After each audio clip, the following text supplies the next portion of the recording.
Hello, നമസ്കാരം. രാഷ്ട്രീയത്തിൽ സ്ഥിരം ശത്രുവോ മിത്രമോ ഇല്ലെന്നാണ് പറയാറ്. കൂടുവിട്ട് കൂറുമാറ്റം രാഷ്ട്രീയത്തിൽ പുതുതല്ല. അത്തരം കൂടുമാറ്റങ്ങളെക്കുറിച്ചായിരുന്നു ഇന്നത്തെ വാർത്താദിനത്തിലെ പ്രധാന ചർച്ച. വളരും തോറും പിളരുകയും പിളരും തോറും വളരുകയും ചെയ്യുന്ന പാർട്ടിയെന്നാണ് കേരള കോൺഗ്രസിനെ കുറിച്ച് പറയാറ്. അതിൻ്റെ ആവർത്തനമാകുമോ കേരളം കാണാൻ പോവുക? ഇതുൾപ്പെടെ ജനകീയ വിഷയങ്ങളുമായി ആരംഭിക്കുന്നു പൊതുജനം കഴുതയല്ല സാർ. ഞാൻ ബി ദിലീപ് കുമാർ. അധികാര കസേരകളിൽ അമർന്നിരിക്കുന്നവരെയും കസേരകളിക്കിറങ്ങുന്നവരെയും വീണ്ടും ഓർമ്മിപ്പിക്കുന്നു, ജനം എല്ലാം കാണുന്നുണ്ട്, അറിയുന്നുണ്ട്.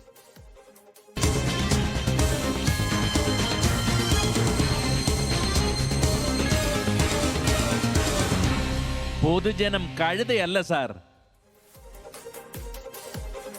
നിയമസഭാ തെരഞ്ഞെടുപ്പ് അടുത്തതോടെ കേരളത്തിൽ മുന്നണി മാറ്റ ചർച്ചകൾ സജീവമായി. ഭരണമാറ്റത്തിന്റെ സൂചനകൾ നൽകി തദ്ദേശ തെരഞ്ഞെടുപ്പ് ഫലം വന്നതോടെയാണ് ഭാഗ്യാന്വേഷികളായ രാഷ്ട്രീയ കക്ഷികൾ അധികാരം ലഭിക്കാൻ സാധ്യതയുള്ള മുന്നണികൾ നോക്കി ചേക്കേറാൻ നീക്കം തുടങ്ങിയത്. പാർട്ടികൾ വന്നും പോയുമിരിക്കുന്ന രാഷ്ട്രീയ സത്രമായി മുന്നണികൾ മാറുമ്പോൾ ധാർമ്മിക മൂല്യങ്ങൾ എവിടെ എന്ന ചോദ്യമാണ് പ്രസക്തമാകുന്നത്. രാഷ്ട്രീയം സാധ്യതകളുടെ കലയാണ്. ശൂന്യതയിൽ നിന്ന് പോലും തുറന്നെടുക്കുന്ന അവസരങ്ങളിലൂടെയാണ് രാഷ്ട്രീയത്തിൻ്റെ മുന്നോട്ടുള്ള പ്രയാണം. നിയമസഭാ തെരഞ്ഞെടുപ്പിന് മുന്നോടിയായുള്ള രാഷ്ട്രീയ പാർട്ടികളുടെ കൂറുമാറ്റവും അത്തരമൊരു തുറന്നെടുക്കലാണ്. കേരള കോൺഗ്രസ് എമ്മിൻ്റെ മുന്നണിമാറ്റ ചർച്ചയാണ് ഇതിൽ ഏറ്റവും പ്രധാനം. അധികാരം കൊയ്യണമാദ്യം. തദ്ദേശ തെരഞ്ഞെടുപ്പ് ഫലം വന്നതോടെയാണ് കേരള രാഷ്ട്രീയത്തിൽ മുന്നണി മാറ്റത്തിൻ്റെ തിരയിളക്കങ്ങൾ തുടങ്ങിയത്. ജനവിധി UDFന് അനുകൂലമായതോടെ കേരള കോൺഗ്രസ് എം, RJD തുടങ്ങിയ കക്ഷികളെ മുന്നണിയിലെത്തിക്കാനാണ് നീക്കം. 2020 തദ്ദേശ തെരഞ്ഞെടുപ്പ് സമയത്ത് തന്നെയാണ് കേരള കോൺഗ്രസ് എം LDFന്റെ കൂടാരം കയറുന്നത്.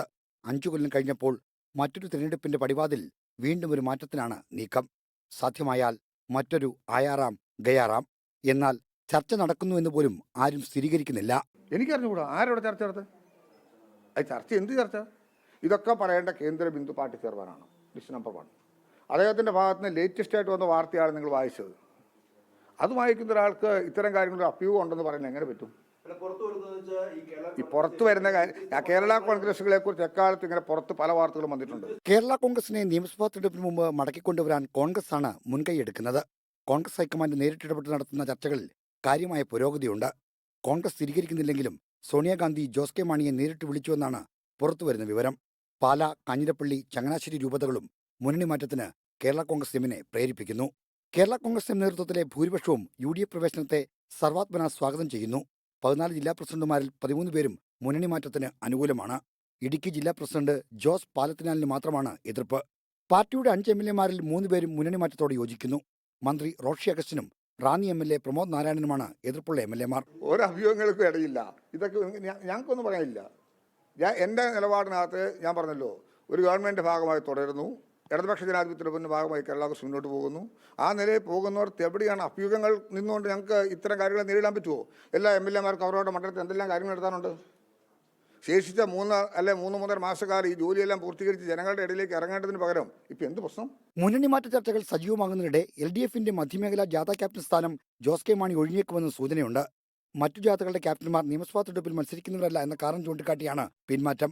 സർക്കാർ chief doctor N Jayaraj Jose K മാണിക്ക് പകരം ക്യാപ്റ്റൻ അയക്കും. ഇങ്ങനെ പ്രചരണം പലതും വരുന്നുള്ളൂ, നിങ്ങളല്ലേ ഇതെല്ലാം തീരുമാനിക്കുന്നത്. ഏതായാലും ഇന്നലെയും തിരുവനന്തപുരത്ത് നടന്ന സമരമുഖത്ത് റോഷി അഗസ്റ്റിൻ മന്ത്രി വേദിയിലുണ്ടായിരുന്നു, പ്രസംഗിച്ചു. ജോസ് കെ മാണി ഒഴിച്ച് അവരുടെ MLAമാരും മന്ത്രി ഇന്നലത്തെ സമരത്തിൽ വരെ ഉണ്ടായിരുന്നു.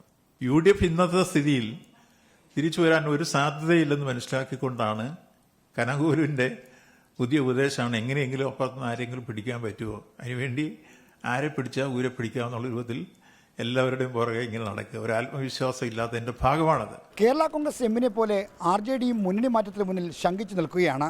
2 കാര്യങ്ങളാണ് രാഷ്ട്രീയ പാർട്ടികൾക്ക് മുന്നിലുള്ള തടസ്സം. ഒന്ന്, മുന്നണി മാറ്റം സാധ്യമാക്കാനുള്ള ഒരു രാഷ്ട്രീയ കാരണം. മറ്റൊന്ന്, അതിനു വേണ്ടി വരുന്ന സമയം. ശ്രീജിത്ത്, 24, തിരുവനന്തപുരം. ആശാ സിംഗപ്പൂർ പറയുന്നു, കസേരയല്ലേ വേണ്ടു എല്ലാവർക്കും, അതിനുള്ള മത്സരത്തിലാണ് എല്ലാ നേതാക്കളുമെന്ന്. വനിതാ PR-ഉം എബ്രഹാം തോമസും പറയുന്നുണ്ട്, അക്കരെ നിൽക്കുമ്പോൾ ഇക്കരെ പച്ച, നല്ല രാഷ്ട്രീയം എന്ന്. രവികുമാർ PB പറയുന്നു, പലരും പല പാർട്ടിയിലേക്ക് ചാടും, ഇലക്ഷൻ എടുക്കുമ്പോൾ സ്ഥിരം കാഴ്ചയാണിത്. മാത്രമല്ല പലർക്കും നോട്ടം മന്ത്രി കസേര നേടുന്നതിലാണ്. മോഹൻ പിലാത്തറ പറയുന്നുണ്ട്, ഇവർ കൂറുമാറുമ്പോൾ വോട്ട് ചെയ്ത് ജയിപ്പിച്ച വോട്ടർമാരുടെ അഭിപ്രായം തിരയുന്നുണ്ടോ എന്ന കാര്യം. ഈ നിലയിലുള്ള നിരവധി പ്രതികരണങ്ങളാണ് ഈ വാർത്തയുമായി ബന്ധപ്പെട്ട് വരുന്നത്. അങ്ങനെ രാഷ്ട്രീയത്തിൽ കസേരകളിയുമായി ബന്ധപ്പെട്ട കാര്യങ്ങൾ നടക്കുമ്പോൾ കടമുറിയിൽ ഒരു താലൂക്ക് ഓഫീസ് പ്രവർത്തിക്കുന്നുണ്ട് കേരളത്തിൽ. കേൾക്കുമ്പോൾ അതിശയം തോന്നുമെങ്കിലും 11 വർഷമായി മഞ്ചേശ്വരം താലൂക്ക് ഓഫീസിന്റെ പ്രവർത്തനം ഉപ്പളയിലെ കടമുറികളിലാണ്. അടിസ്ഥാന സൗകര്യങ്ങളുടെ അഭാവവും ഭിന്നശേഷി സൗഹൃദമല്ലാത്തതും ഓഫീസിന്റെ പ്രവർത്തനത്തെ താളം തെറ്റിക്കുന്നുണ്ട്. സ്വന്തമായൊരു കെട്ടിടമെന്ന ആവശ്യം പുതുവർഷത്തിലെങ്കിലും ഫലം കാണുമെന്ന പ്രതീക്ഷയിലാണ് ഇവിടുത്തെ ജീവനക്കാർ. കേരളത്തിൻ്റെ അതിർത്തി മേഖലയാണ് മഞ്ചേശ്വരം. ഇവിടുത്തുകാരുടെ ഒരുപാട് കാലത്തെ ആവശ്യത്തിന് ശേഷമാണ് മഞ്ചേശ്വരം താലൂക്ക് രൂപീകൃതമായത്. പക്ഷേ താലൂക്ക് രൂപീകരിച്ച് 11 വർഷമായിട്ടും മഞ്ചേശ്വരം താലൂക്ക് ഓഫീസിന് സ്വന്തമായൊരു കെട്ടിടമില്ല. ഉപ്പള ബസ് സ്റ്റാൻഡിന് നേരെ എതിർവശത്തുള്ള വാടക കെട്ടിടത്തിലാണ് താലൂക്ക് ഓഫീസിൻ്റെ നിലവിലെ പ്രവർത്തനം.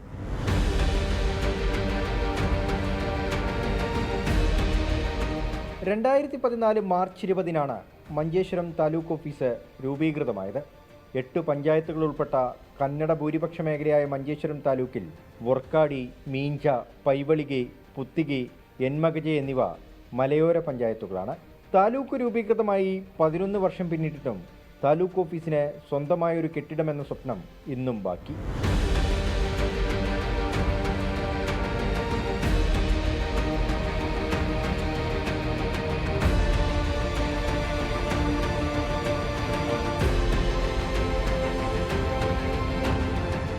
നിലവിൽ ഉപ്പള ബസ് സ്റ്റാൻഡിന് എതിർവശത്തുള്ള ഷോപ്പിംഗ് കോംപ്ലക്സിൽ 3-ാം നിലയിലാണ് കടമുറികളിൽ പ്രവർത്തിക്കുന്ന മഞ്ചേശ്വരം താലൂക്ക് ഓഫീസ്.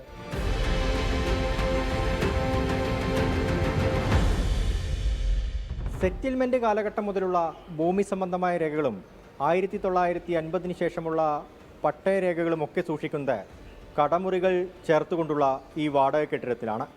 അതുമാത്രമല്ല 24 മണിക്കൂറും പ്രവർത്തിക്കുന്ന താലൂക്ക് കൺട്രോൾ റൂമും ഇവിടെയാണ്. പക്ഷേ ഒരു സെക്യൂരിറ്റി ജീവനക്കാരനോ മറ്റ് സുരക്ഷാ സംവിധാനമോ ഈ താലൂക്ക് ഓഫീസിലില്ല.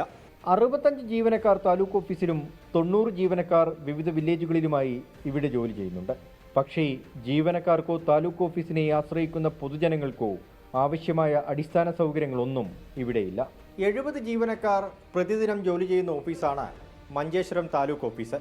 നിരവധി ആളുകൾ പല ആവശ്യങ്ങൾക്കുമായി ഈ താലൂക്ക് ഓഫീസിനെ ആശ്രയിക്കുന്നുണ്ട്. 70 ജീവനക്കാർക്കും പൊതുജനങ്ങൾക്കുമായി ആകെയുള്ളത് ഈ ഒരു ബാത്റൂം മാത്രമാണ്. 85,000 രൂപയാണ് ഈ കെട്ടിടത്തിന് സംസ്ഥാന സർക്കാർ പ്രതിമാസം നൽകുന്ന വാടക. ഒരടിസ്ഥാന സൗകര്യവുമില്ലാതെ ഈ ജീവനക്കാർ എങ്ങനെയാണ് ഈ ഓഫീസിൽ ജോലി ചെയ്യുന്നത്?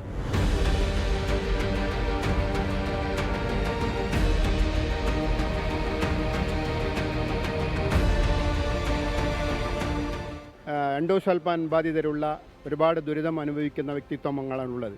തീർച്ചയായും ഇത്തരത്തിലുള്ള ഒരു താലൂക്ക് കേന്ദ്രം ഇത് 3-ാം പടിയിലാണ് ഉപ്പളയിലുള്ള ബിൽഡിങ്ങിൽ, സ്വകാര്യ ബിൽഡിങ്ങിലുള്ളത്. അവിടെ ജനങ്ങൾക്ക് പോകാനും അവരെ ബന്ധപ്പെട്ട അവരുടെ ആവശ്യങ്ങൾ നിറവേറ്റാനും വളരെ ബുദ്ധിമുട്ടാണ്. അവിടെ അതിനുവേണ്ടി അനുബന്ധമായ ഒരു സൗകര്യമില്ല, ബാത്റൂമില്ല. ആ പോകുന്ന വഴിയും കൂടെ ജനങ്ങൾക്ക് യോഗ്യമല്ലാത്തൊരു രീതിയാണ്. തഹസിൽദാർമാർക്ക് പ്രത്യേക ഇടമില്ലെന്നതും ഡെപ്യൂട്ടി തഹസിൽദാറിന് വാഹനമില്ലെന്നതും മഞ്ചേശ്വരം താലൂക്ക് ഓഫീസിലെ മാത്രം പ്രത്യേകതയാണ്. ഓഫീസ് ആവശ്യങ്ങൾക്കായി ഇന്റർനെറ്റ് സൗകര്യവും ഇവിടെ ഏർപ്പെടുത്തിയിട്ടില്ല. മഴക്കാലമായാൽ കടമുറികൾ ചോർന്നൊലിക്കുമോ എന്നതാണ് ജീവനക്കാരുടെ ആശങ്ക. ഞാൻ നിൽക്കുന്ന ഈ കെട്ടിടത്തിന് താഴെയാണ് മഞ്ചേശ്വരം താലൂക്ക് ഓഫീസ് പ്രവർത്തിക്കുന്നത്. മഴ പെയ്താൽ ചോർന്നൊലിക്കുന്ന മേൽക്കൂരയാണ് മഞ്ചേശ്വരം താലൂക്ക് ഓഫീസിന്. അതുകൊണ്ടാണ് ഈ മേൽക്കൂരയിലൂടെ വെള്ളം കിനിഞ്ഞിറങ്ങി ഓഫീസ് ഫയലുകൾ നശിക്കാതിരിക്കാൻ ഈ കവറൊക്കെ മുകളിൽ കെട്ടിയിരിക്കുന്നത്.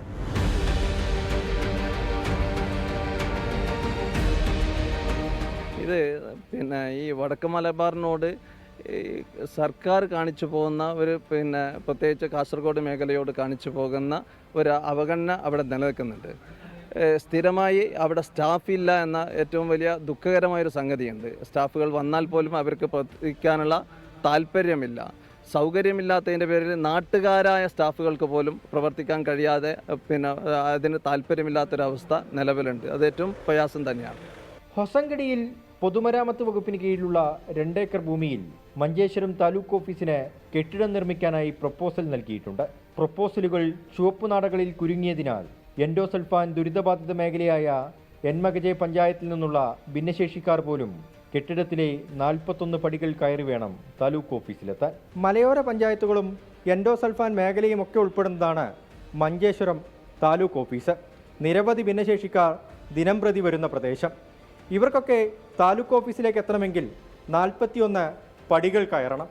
ഈ ദുരിതം എന്ന് തീരുമെന്നാണ് ഉദ്യോഗസ്ഥരും ജനങ്ങളും ഒരുപോലെ ചോദിക്കുന്നത്. വിനോദ് മേലിലേക്കൊപ്പം അരുൺ പാറക്കൽ, 24 കാസർഗോഡ്. പൊതുജനം കഴുതയല്ല സാർ. റവന്യൂ വകുപ്പ് അധികൃതരും സർക്കാരും ഇക്കാര്യത്തിൽ അശ്രദ്ധ, അവഗണന ഇതൊന്നും പാടില്ല. കാരണം മഞ്ചേശ്വരം അവിടെ നിരവധി ജീവനക്കാരും അതോടൊപ്പം അതിലേറെ നാട്ടുകാരുമൊക്കെ വലിയ പ്രതിസന്ധിയിലാണ്. ഇങ്ങനെ ഭിന്നശേഷി സൗഹൃദമല്ലാത്ത തരത്തിൽ 4ാം നിലയിൽ ഒരു ഓഫീസ് പ്രവർത്തിക്കുക എന്നത്, 4 നില കയറി ഇറങ്ങുക എന്നത് ജനങ്ങളെ സംബന്ധിച്ച് വലിയ ബുദ്ധിമുട്ടുണ്ടാക്കുന്ന കാര്യമാണ്. സർക്കാർ നിർമ്മിതികളൊക്കെ ഭിന്നശേഷി സൗഹൃദമാവുകയും റാമ്പുകൾ ഇവിടെയൊക്കെ സ്ഥാപിക്കുകയും ചെയ്യുക എന്നത് ഏറ്റവും പ്രധാനപ്പെട്ട കാര്യം തന്നെയാണ്. ആ കാര്യത്തിലൊക്കെ റവന്യൂ വകുപ്പും സർക്കാരും ഏതായാലും അടിയന്തര നടപടി സ്വീകരിക്കും എന്ന് പ്രതീക്ഷിക്കാം. ഇപ്പോൾ പല പ്രേക്ഷകരും, ജോസ്വിൻ ജോസഫ്, രാജേന്ദ്രൻ വയല തുടങ്ങി നിരവധി പ്രേക്ഷകർ പറയുന്നുണ്ട് കാലാവസ്ഥ റിപ്പോർട്ട് പറയണം എന്ന കാര്യം. അടുത്ത 3 മണിക്കൂറിൽ, അതായത് വൈകിട്ട് 4:30-ക്കാണ് ഏറ്റവും ഒടുവിലായി സംസ്ഥാന ദുരന്ത നിവാരണ അതോറിറ്റിയുടെ അലർട്ട് വന്നിട്ടുള്ളത്. അതനുസരിച്ച് അടുത്ത 3 മണിക്കൂറിൽ കേരളത്തിലെ ആലപ്പുഴ, കോട്ടയം, എറണാകുളം ഇവിടങ്ങളിൽ ഓറഞ്ച് അലർട്ടാണ്. ജില്ലകളിൽ ഒറ്റപ്പെട്ട ഇടങ്ങളിൽ ഇടിമിന്നലോടുകൂടിയ ഇടത്തരം മഴയ്ക്കും മണിക്കൂറിൽ 40 കിലോമീറ്റർ വരെ വേഗതയിൽ ശക്തമായ കാറ്റിനും തിരുവനന്തപുരം, വയനാട്, കണ്ണൂർ, കാസർഗോഡ് ജില്ലകളിൽ ഒറ്റപ്പെട്ട ഇടങ്ങളിൽ ഇടിമിന്നലോടുകൂടിയ ഇടത്തരം മഴയ്ക്കും മണിക്കൂറിൽ 40 കിലോമീറ്റർ വരെ വേഗതയിൽ ശക്തമായ കാറ്റിനും മറ്റു ജില്ലകളിൽ ഒറ്റപ്പെട്ട ഇടങ്ങളിൽ നേരിയ മഴയ്ക്കും സാധ്യതയുണ്ടെന്ന് കേന്ദ്ര കാലാവസ്ഥാ വകുപ്പ് അറിയിച്ചുവെന്നാണ്. അടുത്ത 3 മണിക്കൂറിൽ സന്നിധാനം, പമ്പ, നിലയ്ക്കൽ എന്നിവിടങ്ങളിൽ ഒറ്റപ്പെട്ട ഇടങ്ങളിൽ ഇടിമിന്നലോടുകൂടിയ നേരിയ ഇടത്തരം മഴയ്ക്ക് സാധ്യതയുണ്ടെന്നും കേന്ദ്ര കാലാവസ്ഥാ വകുപ്പ് അറിയിച്ചിട്ടുണ്ട്. ഇനി നമ്മൾ പോകുന്നത് കോഴിക്കോട് ബേപ്പൂരിലേക്കാണ്. അവിടെ ബേപ്പൂരിലും പരിസര പ്രദേശങ്ങളിലെയും പാതയോരങ്ങൾ മാലിന്യങ്ങൾ കൊണ്ട് നിറഞ്ഞിരിക്കുകയാണ്. ഹരിതകർമ്മസേനാ പ്രവർത്തകർ ശേഖരിച്ച മാലിന്യമാണ് റോഡിൽ നിന്ന് നീക്കം ചെയ്യാതെ കൂട്ടിയിട്ടിരിക്കുന്നത്. മാലിന്യം സൂക്ഷിക്കാൻ സ്ഥലമില്ലാത്തതാണ് പ്രശ്നങ്ങൾക്ക് കാരണം. ഇതുപോലെയുള്ള മാലിന്യങ്ങളും അതുമൂലമുള്ള പ്രശ്നങ്ങളുമാണ് ഒരു നാട്ടിലേക്ക് കടന്നു ചെല്ലുമ്പോൾ നമ്മളെ സ്വീകരിക്കുന്നതെങ്കിൽ നമുക്ക് എന്തായിരിക്കും തോന്നുക? ആ ഉത്തരത്തിൽ വ്യത്യസ്ത അഭിപ്രായം ആർക്കും ഉണ്ടാകുമെന്ന് കരുതുന്നില്ല. ഇതൊരു 3 മാസത്തോളമായിട്ട് ഇങ്ങനെ കണ്ടിന്യൂസ് ആയിട്ട് ഇവിടെ ഈ വേസ്റ്റ് വന്നുകൊണ്ടിരിക്കുകയാണ്. വളരെയധികം ബുദ്ധിമുട്ട് ഇവിടെ നമ്മൾ അനുഭവിച്ചുകൊണ്ടിരിക്കുന്നുണ്ട്. കുട്ടികൾ സ്കൂളിൽ പോകുമ്പോൾ നായകളെ ശല്യങ്ങൾ, പമ്പേഴ്സ്, മറ്റുള്ള എല്ലാം നമ്മളെ കോമ്പൗണ്ടിലും ഈ റോഡിലുമാണ് ബുദ്ധിമുട്ടായിട്ട് നിൽക്കുന്നത്. ഞങ്ങൾ അവർക്ക് 60 രൂപ കൊടുത്ത് എല്ലാ പ്ലാസ്റ്റിക് കവറും കഴുകി വൃത്തിയാക്കി ഞങ്ങൾ കൊടുക്കുന്ന ഒരു സംഭവമാണ്. ഇവരിത് ചാക്കിലാക്കിയിട്ട് ഇവിടെ കൊണ്ടുവന്നിട്ട് മഴയായാലും വെയിലായാലും നായ്ക്കളാണെങ്കിലും മറ്റുള്ള എല്ലാ ബുദ്ധിമുട്ടുകളും ഞങ്ങൾ വളരെയധികം ബുദ്ധിമുട്ട് അനുഭവിച്ചുകൊണ്ടിരിക്കുകയാണ്.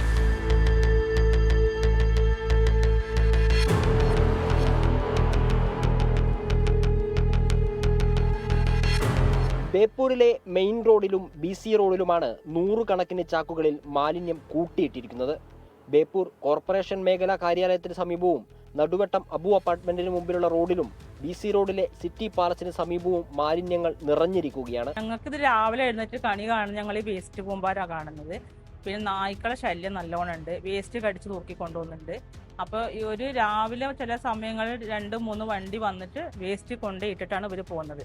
അപ്പോൾ ഒരു സമയം കൊണ്ടിടുന്നു, അതേ സമയം കയറ്റി പോകുന്നുണ്ട്. നമുക്കിപ്പോൾ പബ്ലിക് ഏരിയ ആണ്, നമുക്കൊന്നും പറയാൻ പറ്റാത്ത സ്ഥിതിയുള്ളത്. ശുചീകരണ തൊഴിലാളികൾ പലയിടങ്ങളിൽ നിന്നും ശേഖരിച്ച് വേർതിരിച്ചെടുത്ത അജൈവ മാലിന്യമാണ് കൂട്ടിയിട്ടിരിക്കുന്നത്. പലയിടത്തും മാലിന്യ ചാക്കുകൾ തെരുവുനായകൾ വലിച്ചു കീറിയതിനാൽ മാലിന്യം പരന്നിരിക്കുകയാണ്. ബേപ്പൂരിൽ ഇതുവരെ MCF സ്ഥാപിക്കാത്തതാണ് ഈ പ്രതിസന്ധിക്ക് കാരണം. ഇതിപ്പോ ഒരു മാസത്തിന്റെ അടുത്തായി ഇപ്പോൾ. അപ്പോൾ ഇത് ബുദ്ധിമുട്ടല്ലേ, ബസ് സ്റ്റോപ്പല്ലത്. ആൾക്കാർ ഇങ്ങനെ വന്നു പോകുമ്പോൾ അതെല്ലാം നമ്മളെ ഇവിടെ വരുമ്പോൾ ആരും വരുമ്പോൾ ഇങ്ങനെ കാണുമ്പോൾ ഒരു വൃത്തികേടാണ്. പിന്നെ ബാക്കിൽ ഫ്ലാറ്റ് ഉണ്ട്. അപ്പോൾ ഫ്ലാറ്റും അവിടെ കുറേ ആളുകളിലാണ്. അപ്പോൾ ഇത് കാക്ക കൊത്തിയിട്ടും നായി വന്നിട്ടും ഭയങ്കര ബുദ്ധിമുട്ടാണ്. സമ്പൂർണ്ണ ശുചിത്വ നഗരം എന്ന ലക്ഷ്യവുമായി കോർപ്പറേഷൻ നടപ്പാക്കി വരുന്ന അഴക് പദ്ധതിയുടെ ഭാഗമായി നഗരത്തിലെ പലയിടങ്ങളിലും മാലിന്യം ശേഖരിക്കാൻ കണ്ടെയ്നറുകൾ സ്ഥാപിച്ചിട്ടുണ്ട്. എന്നാൽ ഇവ നിറഞ്ഞതോടെയാണ് മാലിന്യം ചാക്കുകളിലാക്കി കൂട്ടിയിട്ടിരിക്കുന്നത്. മാലിന്യങ്ങൾ ശേഖരിക്കാൻ പല വാർഡുകളിലും 25 കണ്ടെയ്നറുകൾ സ്ഥാപിക്കുമെന്ന് പറഞ്ഞിരുന്നെങ്കിലും അതുണ്ടായില്ല. 20 കണ്ടെയ്നറുകൾ മാത്രമാണ് ചിലയിടങ്ങളിലെങ്കിലും സ്ഥാപിച്ചിട്ടുള്ളത്. പലയിടത്തും കണ്ടെയ്നറുകളുടെ പ്ലാറ്റ്ഫോമുകൾ സ്ഥാപിച്ചിട്ടുണ്ട്. കൂടുതൽ കണ്ടെയ്നറുകൾ സ്ഥാപിക്കണമെന്നും മാലിന്യങ്ങൾ യഥാവിധി സംസ്കരിക്കാൻ ഉടനടിയുള്ള നടപടി വേണമെന്നുമാണ് നാട്ടുകാരുടെ ആവശ്യം. പൊതുജനം കഴുതയല്ല സാർ. അഴക് പദ്ധതിക്ക് ഒട്ടും യോജിച്ചതല്ല ഈ ബേപ്പൂരിലെ കാഴ്ച എന്നത് പ്രേക്ഷകർ അറിയുക. അതോടൊപ്പം അധികാരികളാണ് അതിനേക്കാൾ കൂടുതലായി ഇക്കാര്യത്തെക്കുറിച്ച് അറിയേണ്ടത്. സംസ്ഥാന ടൂറിസം മന്ത്രിയുടെ മണ്ഡലത്തിലെ കാഴ്ചകളാണിത്. കേരളത്തിലേക്ക് വരുന്ന വിനോദസഞ്ചാരികൾക്ക് ഇത്തരം കാഴ്ചകൾ എന്താണ് നൽകുന്നത് എന്നുകൂടി അധികൃതർ, ടൂറിസം മന്ത്രി, അവിടുത്തെ കോർപ്പറേഷൻ ഇവരൊക്കെ ശ്രദ്ധിക്കേണ്ട കാര്യമാണ്. ഇത്തരം മാലിന്യങ്ങൾ ഇങ്ങനെ റോഡ് വശത്ത് കൊണ്ടുവന്ന് കെട്ടിയിടുക എന്നത് ഒട്ടും നല്ല ഒരു സംസ്കാരത്തെയല്ല, നല്ല സ്ഥലത്തെയല്ല സൂചിപ്പിക്കുന്നത് എന്നത് ഇവരൊക്കെ ഓർക്കുക. യാത്രക്കാരായ സ്ത്രീകൾക്ക് വിശ്രമിക്കാൻ ഒരിടം എന്ന ഉദ്ദേശത്തോടെ കൊച്ചിയിൽ നടപ്പിലാക്കിയ സ്ത്രീ നിവാസം പൂട്ടിക്കിടക്കാൻ തുടങ്ങിയിട്ട് 3 മാസം പിന്നിട്ടു.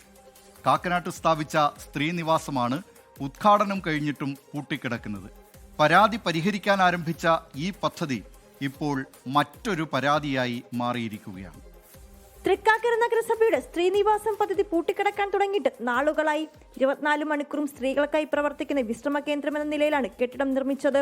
35 ലക്ഷം രൂപയാണ് പദ്ധതിക്കായി മാറ്റിവെച്ചത്. 3 മാസങ്ങൾക്ക് മുമ്പ് MLA ഉമാ തോമസ് ആണ് കെട്ടിടത്തിന്റെ ഉദ്ഘാടനം നടത്തിയത്. തദ്ദേശ തെരഞ്ഞെടുപ്പിന് മുന്നോടിയായി കൊട്ടിയാഘോഷം നടത്തിയ ഉദ്ഘാടനം മാത്രമാണ് നടന്നത്. പിന്നീട് കെട്ടിടം തുറന്ന് പ്രവർത്തിക്കാനുള്ള ഒരു മുൻകൈയും നഗരസഭയുടെ ഭാഗത്തു നിന്നും ഉണ്ടായിട്ടില്ല. സ്ത്രീകൾക്ക് വേണ്ടി ചെയ്തു വെക്കുന്ന പല പരിപാടികളും എന്താണ് ഇവർ അതിനുവേണ്ടി പ്രവർത്തിക്കാത്തത്? അതിനുവേണ്ടിയുള്ള ആൾക്കാരെ എത്തിക്കുകയോ അതിനുവേണ്ടി അത് ഓപ്പണാക്കി കൊടുക്കുകയോ സ്ത്രീകളിലേക്ക് എത്തിക്കാത്തത് എന്തുകൊണ്ടാണ്? ഇലക്ഷന് വേണ്ടി മാത്രമായിരുന്നോ, ഇലക്ഷൻ മുന്നിൽ കണ്ടിട്ട് മാത്രമായിരുന്നോ ഈ കെട്ടിടം ഉദ്ഘാടനം കഴിഞ്ഞത്?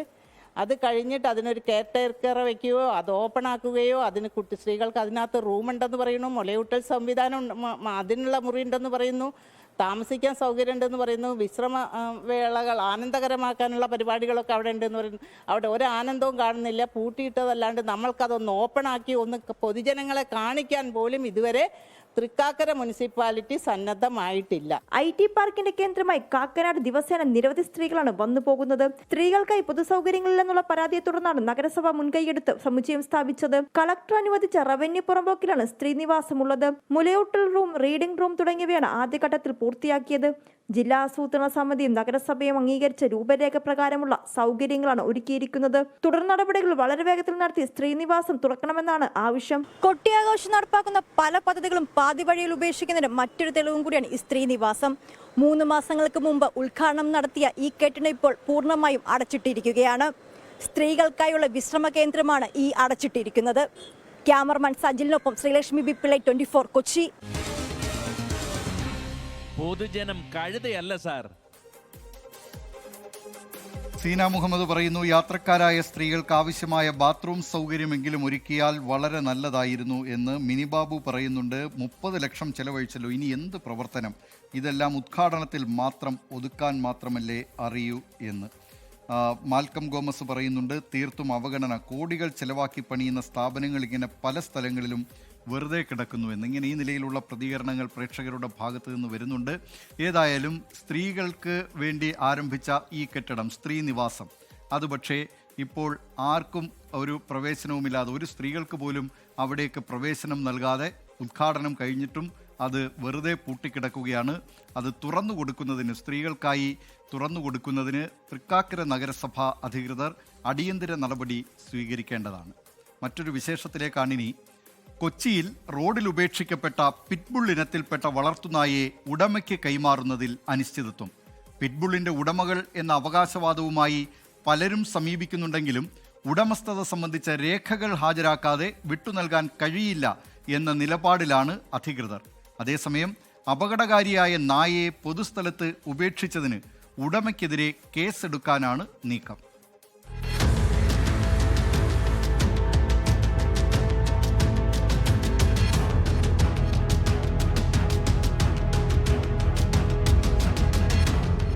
അതീവ അപകടകാരിയായ അമേരിക്കൻ പിറ്റ്ബുൾ നായയെ ഞായറാഴ്ച രാത്രിയാണ് എറണാകുളം സുഭാഷ് പാർക്ക് പരിസരത്ത് കണ്ടെത്തിയത്.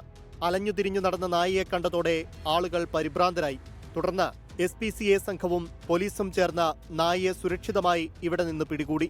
നിലവിൽ SPCA സംഘത്തിന്റെ നിരീക്ഷണത്തിലുള്ള നായയുടെ ഉടമയെ കണ്ടെത്താനുള്ള ശ്രമത്തിലാണ് അധികൃതർ.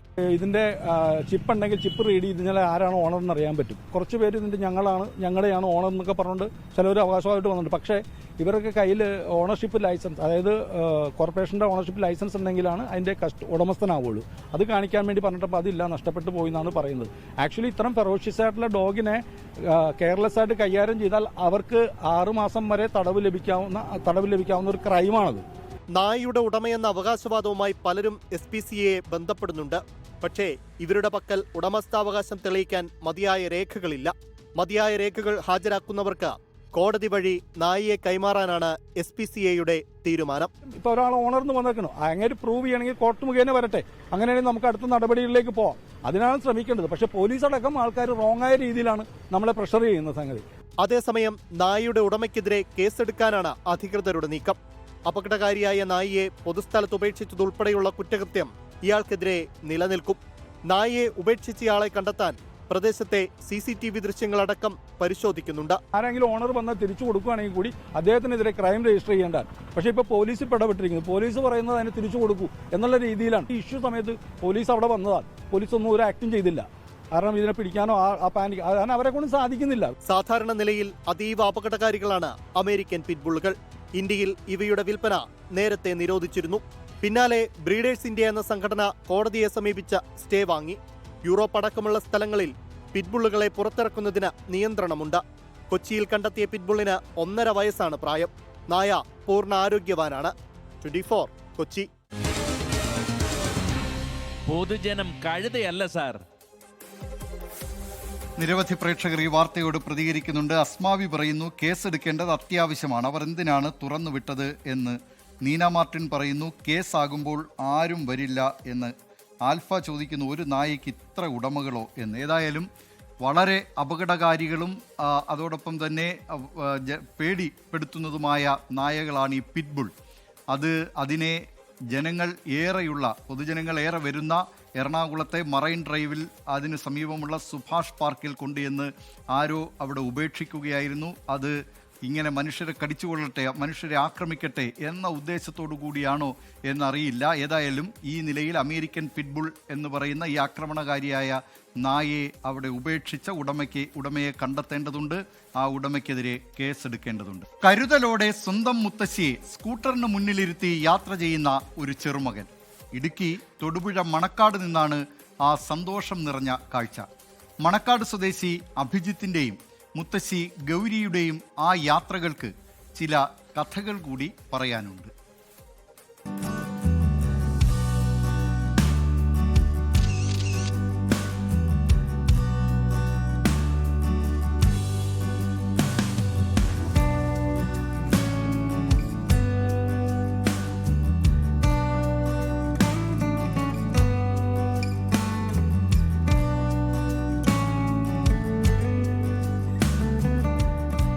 മാതൃഭൂമി ഫോട്ടോഗ്രാഫർ അജേഷ് ഇടവെട്ടിയുടെ ക്യാമറ കണ്ണുകളിൽ പതിഞ്ഞതോടെയാണ് ഈ കാഴ്ച ആളുകൾ കണ്ടതും ചർച്ചയായതും. വിദ്യാഭ്യാസ മന്ത്രി വി ശിവൻകുട്ടി തന്റെ ഫേസ്ബുക്കിൽ ഈ ചിത്രം പങ്കുവച്ചു. ഒരു കൗതുക കാഴ്ച തേടിയാണ് അഭിജിത്തിനെയും മുത്തശ്ശിയെയും കാണാൻ നമ്മൾ ഇറങ്ങിയത്. പക്ഷേ വീട്ടിലെത്തുമ്പോഴാണ് ആ യാത്രയൊരു പോരാട്ടം കൂടിയാണെന്ന് മനസ്സിലായത്.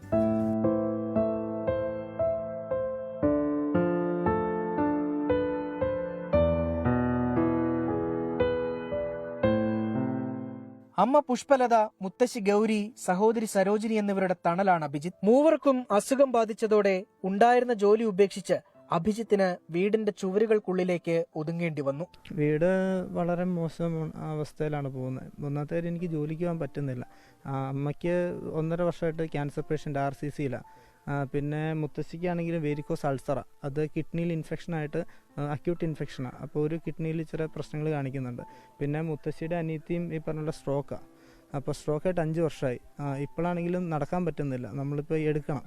ചെലവുകൾ താങ്ങാനാകാതെ വന്നതോടെ മുത്തശ്ശിയുമായി ആശുപത്രിയിലേക്കുള്ള യാത്ര സ്കൂട്ടറിലാക്കി. പൊതുവെ അല്ല, എപ്പോഴും പൊതുവെ പോകണേ. പിന്നെ ഇടയ്ക്കുള്ള ഇവിടെ വന്നിട്ട് പോകും. ഇവിടെ കണ്ട വീടുകളിലൊക്കെ പോകണമെങ്കിൽ അവൻ പോകും. അത് നടക്കാൻ വലിയ ബുദ്ധിമുട്ടില്ല. ഈ കാല് വളർന്നത് എന്നും കാല് വളരാണ്ടിരിക്കും. എപ്പോൾ വേണമെങ്കിലും ഇടിഞ്ഞു വീഴാവുന്ന വീട്ടിലാണ് താമസം. ഇതുവരെ മുന്നോട്ടു പോകാൻ സഹായിച്ചത് സുഹൃത്തുക്കളാണ്. സങ്കടങ്ങളെല്ലാം ഉള്ളിലൊതുക്കി ചെറുപുഞ്ചിരിയോടെ അഭിജിത്തിന്റെ യാത്ര തുടരുന്നു.